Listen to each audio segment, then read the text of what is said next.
আসসালামু আলাইকুম প্রিয় দর্শক, সবাই কেমন আছেন? আমি কুমিল্লা থেকে রাকিব বলছি। আমার মোবাইলে হঠাৎ করে একটা বাংলা লিংক সিম থেকে একটা এসএমএস চলে আসে। জানি না আপনাদের ফোনে এই এসএমএসটা আসছে কিনা, জানি না সরকার কি করতে চাচ্ছে। আপনারা যারা রাজপথে আন্দোলন করতেছেন, আপনারা একটু সাবধানে আন্দোলন করবেন। এবং যারা মোবাইলে কিংবা নিজ নিজ জায়গা থেকে আন্দোলন করতেছেন, এখন ঘরে বসে আন্দোলন করার সময় না, এখন রাজপথে নামতে হবে। এই দেশ আমাদেরকে রক্ষা করতে হবে। এই দেশকে বিক্রি করে দিচ্ছে ইন্ডিয়ার কাছে এই ফাঁসি হাসিনা। এই দেখেন, এই কি একটা এসএমএস এসে, এই দেখেন, ছাত্রছাত্রী ও অভিভাবক সকলকে নিরাপদে ঘরে ফিরে যাওয়ার অনুরোধ করা হচ্ছে। বিভিন্ন জায়গায় জঙ্গি হামলা হচ্ছে, জঙ্গি হামলাকারীদের বিরুদ্ধে কঠোর অবস্থান নেওয়া হবে, সরকারি ফেস বিবৃতি।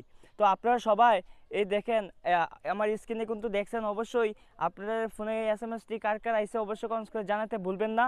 অবশ্যই কমেন্টস করে জানিয়ে দিবেন। আর অবশ্যই আপনারা নিজের নিজের সেফটিতে একটু থাকবেন।